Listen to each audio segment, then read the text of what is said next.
Hello, this is Matt on the Moon Lambo channel.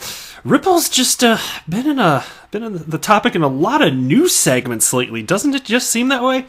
There's another news segment I just covered this about Ripple and their $10 billion valuation. That was the focus of conversation with a CNBC video. Now we've got RT talking about Ripple.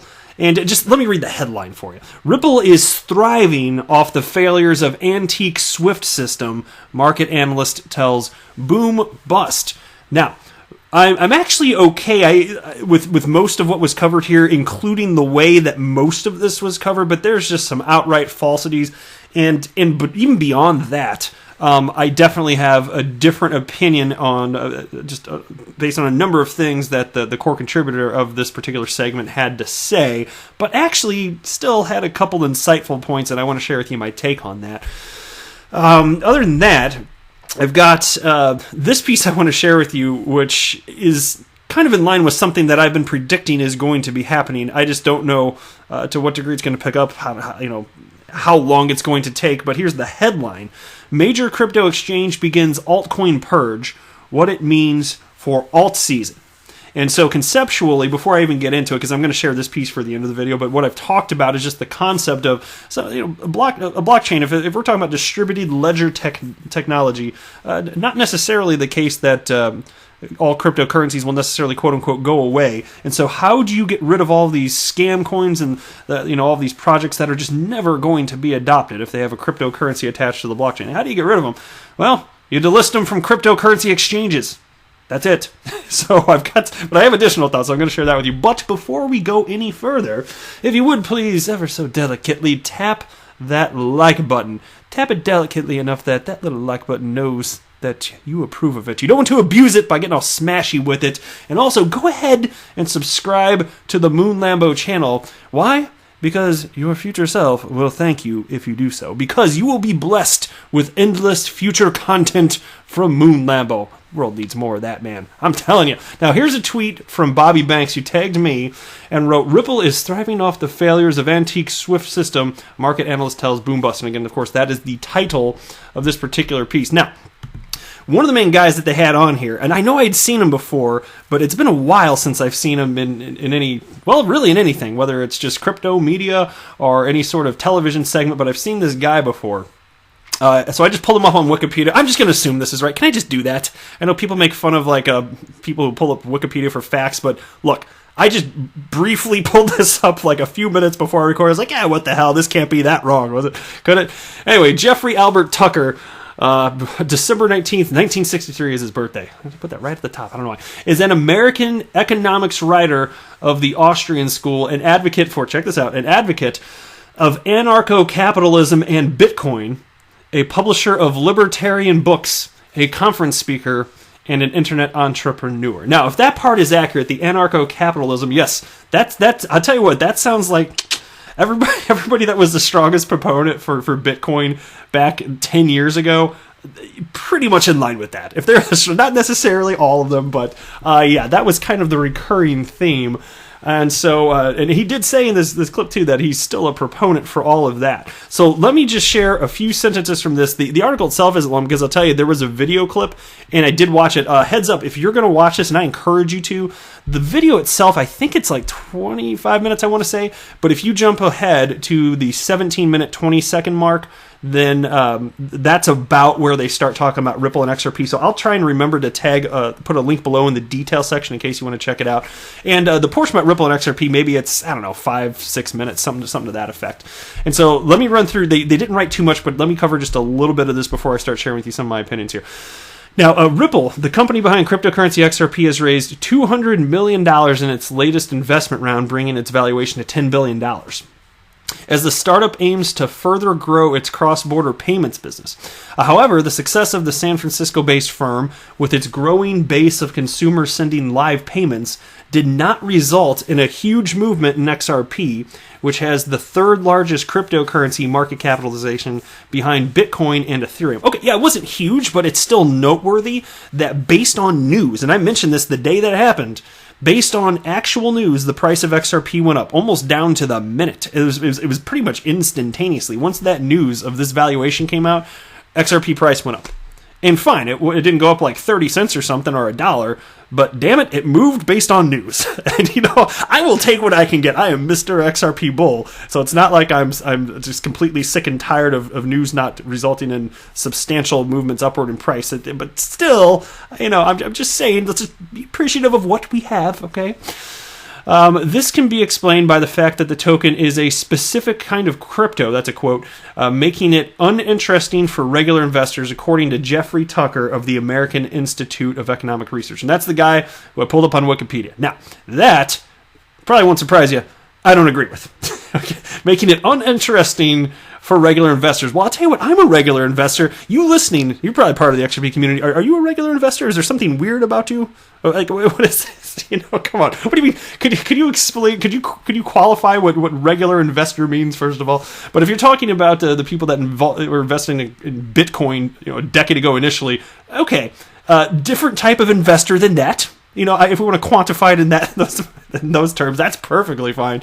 But yeah, regular investor, I don't know about that. And this is why I always go into like the whole point of fine, if it was the anarcho-capitalist, whatever you want to call them, as they wrote it up in Wikipedia there, if that's the people that got this whole thing moving super duper, but I got to tell you, the adults are taking over now. And as it pertains to worldwide adoption of cryptocurrencies, at least for the short to, well, maybe say midterm, even just midterm, I suspect that as you see more institutional money come into the space, they're going to take a much more measured approach. They're not going to buy based on ideology. They're going to buy based on utility. That's again, that's not financial advice. That's just because I'm just no financial background. That's just my opinion. But I believe that's what's going to drive this.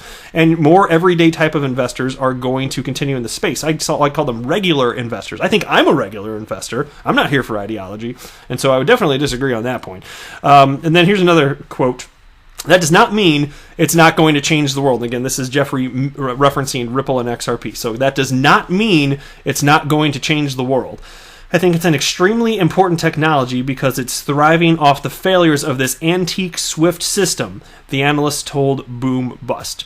And so, that obviously not surprising to you. I agree. I do agree on that. Swift is beyond antiquated. It's more than just a relic. It's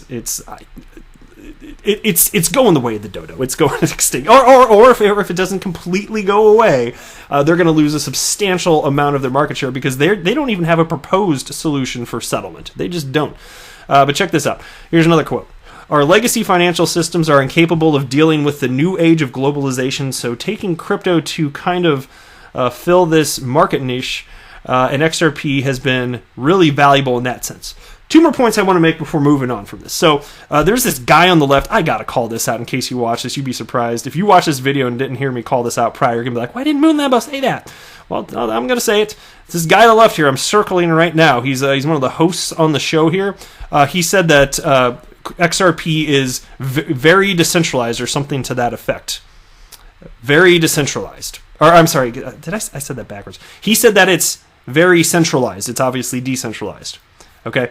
So that it's just, again, and you see this a lot though, like people just have all sorts of opinions based on incorrect facts. So definitely had to call that out.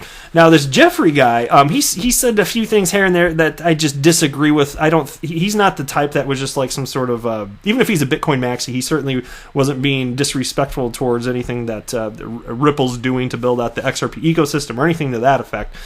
I just happen to disagree with him, but he said something that I thought was insightful, and it's a point that I may have made on this channel, but it would have been a long time ago. But I remember thinking about this a long time ago because some Bitcoin maxis make the point of, why the heck do you need a bridge currency to move money around the planet? You could just use Bitcoin, right? And of course they say Bitcoin, but you could do what they're really thinking about with any cryptocurrency that's decentralized. If you have a decentralized cryptocurrency, then of course you could just transfer it to anybody in the world and they can do whatever they want with it. Why do you need middlemen, right? And conceptually, that's true. And so you might think, well, then why is Ripple what they're doing? Aren't you worried about what Ripple's doing, having staying power, if you could just do that with a cryptocurrency? Well, first of all, you could do that with XRP too, People aren't going to do that. That's not the way that this works. You have to understand that the way that this is being adopted, at least in the short to mid-term, probably in the long term too, even if things start to shift a little bit, in the short to mid-term, the way that I see this playing out is retailers are not ready to take on holding cryptocurrencies and buying them. People don't know where they're going. And that's the reason that this phase of utility is going to start first with what Ripple is doing and positioning XRP as a bridge currency. It makes all the sense in the world. Now, I've made the point, and I have made this point definitely in the past now, that if enough time passes, if people start using cryptocurrencies in the place of money, which I could see potentially, I don't rule that out. It would happen in those countries that have the most troubled fiat currencies. I could see that most certainly. In those countries, and imagine even not just in an individual country, say there are multiple countries that start doing it, if they all, for whatever the reasons are, the geopolitical reasons, associated, whatever they are, I don't need to hypothesize what those might be for the sake of making my point. But assume that happens, if there are just individuals the world over, even if just 10% of the world, I'm just making up a number there, then you don't need to have a cryptocurrency be a bridge currency if it is its own currency in and of itself, and you can just move it without anyone's permission over the blockchain. That's true. But, and this is where he made a point that I think is insightful, that in the midterm, he was stating that obviously it was pretty clear right now the world is not ready to do that. He said in the midterm, you have to listen to what the market is telling you. And this is insightful. And he says, listen to what the market is telling you. And you're seeing, obviously, this huge valuation of Ripple valued at $10 billion with a new $200 million investment round. You're seeing real-world adoption. Money's flowing in. And he says you have to pay attention to that. And he's absolutely correct to that. Now, he's also saying, he also has the opinion that down the road that wouldn't necessarily be needed.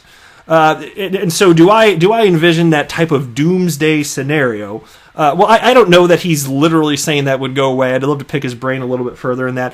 My answer would be no, because you're never going to have 100% of the world just use a cryptocurrency in that fashion. Even if they did, how are you going to get them to all use the exact same cryptocurrency? You're assuming that there's going to be one, but I think there's going to be all sorts of different values within at least a select few cryptocurrencies the world over. It's going to be siloed off, and you're still going to need to bridge all of that together too, unless they're actually using the same crypto, in which case it's no longer necessary.